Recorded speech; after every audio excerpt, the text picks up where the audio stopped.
Agora vamos falar das manifestações no Oriente Médio. Em resposta às ameaças de Donald Trump, o Irã fechou o espaço aéreo e mandou um recado para países vizinhos.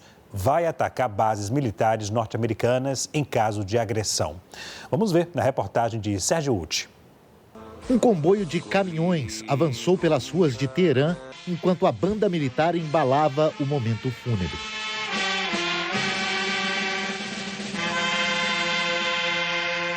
Reforçado pelo lamento das orações. O funeral tinha mais de 100 corpos. Eram civis e agentes de segurança mortos nos últimos dias. Tudo grande o suficiente para que a mensagem contra os manifestantes fosse reverberada. Quem atira em outros do próprio país não é um de nós. Isso é a maneira de pensar dos Estados Unidos e de Israel, disse esta iraniana, repetindo exatamente a mensagem pregada pelo regime. O chefe da Corte Suprema do país defendeu punição imediata para os que, segundo ele, decapitaram e queimaram pessoas nas ruas. Se fizermos em alguns meses, não terá o mesmo efeito, justificou o Golan Mohsen. O manifestante, preso na última quinta e condenado à morte 2 dias depois, não foi executado nesta quarta, como tinha sido anunciado. Mas ainda não se sabe se Irfan Soltani, de 26 anos, vai escapar da pena capital. O Irã vai entrar no 6º dia com bloqueio total da internet e com poucas chances de ligações por telefone. Quem deixava o país pela Turquia, como Fariz, não tinha ideia do número de mortos, que já está na casa dos milhares. Em Londres, o premier britânico condenou o que chamou de repressão doentia e assassinato de manifestantes. The sickening repression and murder of protesters in Iran. China e Rússia não condenaram a violência das forças de segurança, apenas a possibilidade de interferência dos Estados Unidos. Em uma postagem sobre o assunto, Donald Trump incentivou os manifestantes a continuarem o protesto, a tomarem as instituições e afirmou que a ajuda está a caminho. E o sentimento de que essa ajuda pode, de fato, ser um ataque a alvos iranianos e acontecer em breve ficou mais forte nesta quarta-feira. Houve vários sinais de que a ameaça que partiu do presidente dos Estados Unidos poderá se concretizar. Um deles é a preparação em vários países para possíveis retaliações do Irã. Segundo a agência Reuters, o regime iraniano já avisou aos vizinhos que pretende atacar bases norte-americanas no Oriente Médio caso sofra alguma agressão dos Estados Unidos. Ainda de acordo com a agência, funcionários não essenciais já estão sendo retirados desses locais. No ano passado, uma dessas bases, no Catar, foi atingida por um míssil iraniano em resposta ao ataque autorizado por Donald Trump. O próprio governo catari confirmou que pessoas estão deixando a base militar norte-americana e que o país aumentou o nível de vigilância. Olha, para aprofundar essa questão dos conflitos no Irã, a gente recebe aqui no estúdio o jornalista da Gazeta do Povo, especialista em conflitos e geopolítica, Luiz Cavagutti. Muito obrigado, viu, querido, pela presença aqui com a gente, viu? Obrigado, é uma honra. Uma honra. Aqui no telão, eu vou contar com a professora de Direito Internacional da USP, daqui de São Paulo, a professora Maristela Basso, a quem eu agradeço pela presença no SBT News. Boa noite, professora. Boa noite, eu que agradeço. A gente que agradece. Vou começar com a dama, tá? Primeiro, professora, o Irã ainda é um potencial bélico de risco para o mundo, na opinião da senhora? Sim, sempre será, até que mude o regime, né?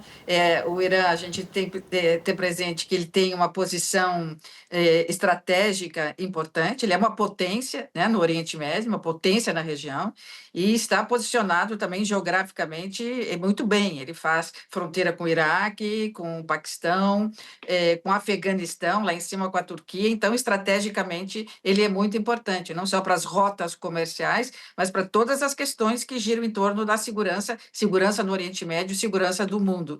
Então, sempre as ameaças do Irã devem ser levadas em consideração.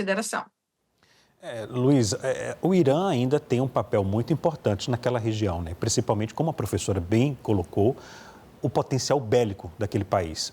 Sofreu um ataque de uma usina nuclear, que a gente acompanhou pelos Estados Unidos no ano passado, mas mesmo assim ninguém sabe nada do país porque não há transparência no Irã, não é isso? O Irã ele tem uma força militar estimada em mais ou menos 600 mil combatentes, mais de 100 aviões de caça e tem mísseis e defesas antiaéreas bastante potentes. Mas ele é considerado um fator de desestabilização pelos Estados Unidos. O Israel, por exemplo, é um dos maiores rivais, um dos maiores adversários do Irã. E os Estados Unidos, quando pensam no Oriente Médio, eles veem como um fator de risco justamente o regime de Teherã.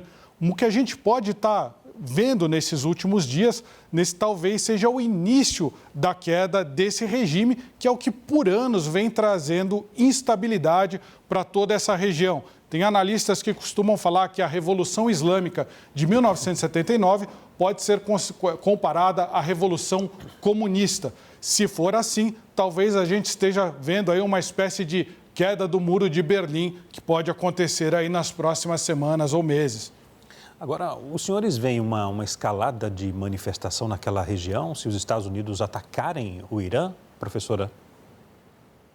Sim, houve uma escalada nos últimos dias, né? Mas sempre há protestos dentro do Irã. É uma sociedade complexa e é uma sociedade em transformação, sempre. Embora a gente pense que eles estão lá naquele sistema islâmico, submetidos àquela lei islâmica ou às leis islâmicas, eles estão fechadinhos dentro de uma bolha. Não, é uma sociedade em constante transformação e a gente pode observar isso até mesmo nos filmes que chegam do Irã, que são bastante reveladores do que está acontecendo nas entranhas daquela sociedade. Então, protestos sempre há no Irã. Agora nós estamos vendo um número maior, porque no Irã há, como a gente sabe, o sistema islâmico, ou essa república islâmica, ela comete muitas atrocidades. Daí vem a resposta das pessoas, né? Atrocidades não só violação de direitos humanos, não só relativamente às mulheres, mas também há muitas outras comunidades, etnias, grupos religiosos.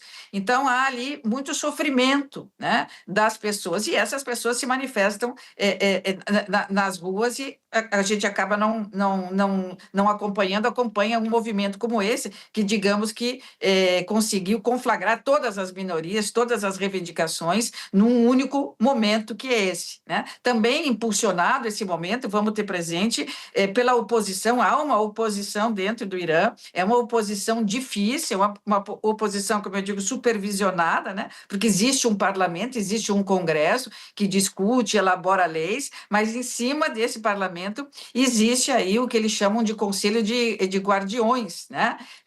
Que são juristas islâmicos que aprovam ou não aprovam essas leis, aprovam ou não aprovam nomes que vão se candidatar, de pessoas que vão se candidatar ao parlamento. Então, existe uma oposição que também está trabalhando, digamos, dando gás, oxigênio a essas pessoas que estão na rua. Então, há uma oposição interna difícil, que trabalha com uma enorme restrição de liberdade de expressão, liberdade de reunião, mas existe uma oposição externa, né? A gente sabe que a diáspora dos iranianos é grande, são quase 4 milhões, se não um pouco mais de 4 milhões de iranianos que estão fora, que estão nas Américas, na Europa, na Ásia, na Oceania, e há aí também um conselho nacional de opositores, aí comandado esse conselho pelo filho do ex-Shah Reza Pahlavi, que também tem o seu nome, Reza Pahlavi. Então, também há uma oposição fora,